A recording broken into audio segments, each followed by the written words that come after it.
Kota Yogyakarta dikenal sebagai kota wisata, kota budaya, kota pelajar, hingga kota kuliner. Kota ini telah menjadi magnet bagi ribuan orang untuk berkunjung, bahkan menetap sebagai pelajar, mahasiswa, hingga pekerja. Banyaknya pendatang yang bermukim di kota Yogyakarta menambah padatnya penduduk kota.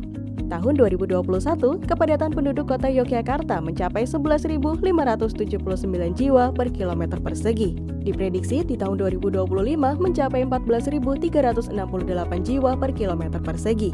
Tingginya kepadatan penduduk menyebabkan meningkatnya kebutuhan hunian dan fasilitas fisik kota lainnya yang akan mendesak keberadaan ruang terbuka hijau. Semakin berkurangnya RTH, terutama di kawasan perkampungan, berakibat sempit dan pengapnya ruang-ruang kota sehingga tidak nyaman huni dan tidak manusiawi. Saat ini, RTH di kota Yogyakarta baru mencapai 23%, masih di bawah yang dipersyaratkan undang-undang yaitu minimal sebesar 30% dari luas wilayah.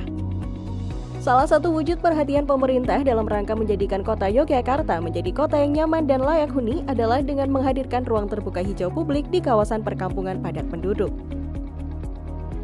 Pemerintah kota melalui Dinas Lingkungan Hidup berupaya untuk menyediakan ruang terbuka hijau publik yang bermanfaat baik secara ekologi, sosial, budaya, ekonomi, dan juga estetika bagi warganya. Namun dalam pelaksanaannya, pembangunan RTHP di kota Yogyakarta juga tak lepas dari berbagai kendala. Mulai dari terbatasnya lahan yang tersedia, tingginya harga tanah di perkotaan, dan ketersediaan anggaran. Partisipasi masyarakat dalam proses pengadaan lahan, perencanaan, dan pembangunan sangat diperlukan untuk menciptakan ruang publik yang sesuai kebutuhan masyarakat dan bersifat multiguna. Nah, untuk itu kita juga berterima kasih sekali kepada Dinas Lingkungan Hidup yang sudah memberikan fasilitas di sini. Dulunya rumah tidak terpakai, dibuatkan untuk ruang publik yang pertama kali. Keterlibatan warga kota Yogyakarta menjadi solusi dalam pengadaan RTHP, terutama yang berlokasi di kawasan perkampungan. Sejak tahun 2013 hingga tahun 2021, pemerintah kota Yogyakarta melalui Dinas Lingkungan Hidup sudah membangun 48 RTHP kawasan perkampungan yang tersebar sekota Yogyakarta dengan target satu kampung satu RTHP. RTHP Kampungku Multiguna merupakan salah satu inovasi yang dilakukan pemerintah kota Yogyakarta untuk mengatasi permasalahan lingkungan, yaitu minimnya ruang terbuka hijau atau RTH dan kebutuhan fasilitas umum untuk berinteraksi di kawasan perkampungan padat penduduk. Berupa taman interaktif yang dibangun berdasarkan usulan warga dengan konsep ruang terbuka hijau yang menggabungkan fungsi ekologis, sosial, dan fungsi estetika. Perpaduan vegetasi berupa aneka pohon pelindung, tanaman perdu, dan tanaman penutup tanah atau cover crop.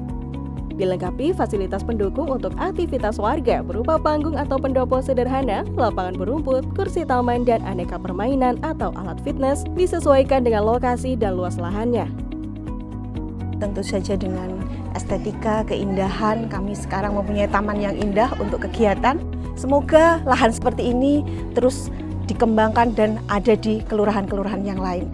Meskipun dengan luasan lahan yang sangat terbatas, yakni sekitar 200 hingga 400 meter persegi, keberadaan RTHP Kampungku Multiguna secara sosial budaya sangat bermanfaat untuk menunjang berbagai aktivitas masyarakat di sekitarnya. Antara lain menjadi ruang bermain anak dan remaja, menjadi tempat aneka kegiatan warga kampung seperti berolahraga, pertemuan, ruang rekreasi untuk melepas penat, lokasi evakuasi bencana, tempat mengakses informasi, dan lain sebagainya. Bahkan keberadaan RTHP mampu menopang kegiatan OPD lain. Dengan adanya RTHP ini multiguna untuk masyarakat kampung kami karena di tempat ini dapat kami laksanakan kegiatan-kegiatan kampung. Fungsi estetika dihadirkan dengan perpaduan aneka tanaman dan pepohonan yang tertata, diselaraskan dengan bangunan ataupun elemen taman di sekitarnya. RTHP Kampungku Multiguna di kawasan padat penduduk diharapkan mampu menjaga ketersediaan lahan sebagai resapan air, menciptakan keseimbangan antara lingkungan alam dan lingkungan binaan yang berguna untuk kepentingan masyarakat, meningkatkan keserasian lingkungan perkotaan yang aman, nyaman, segar, indah, dan juga bersih. Secara sosial budaya, keberadaan RTHP diharapkan dapat berperan dalam membentuk generasi yang sehat jasmani dan rohani, lebih humanis, serta peka terhadap lingkungan.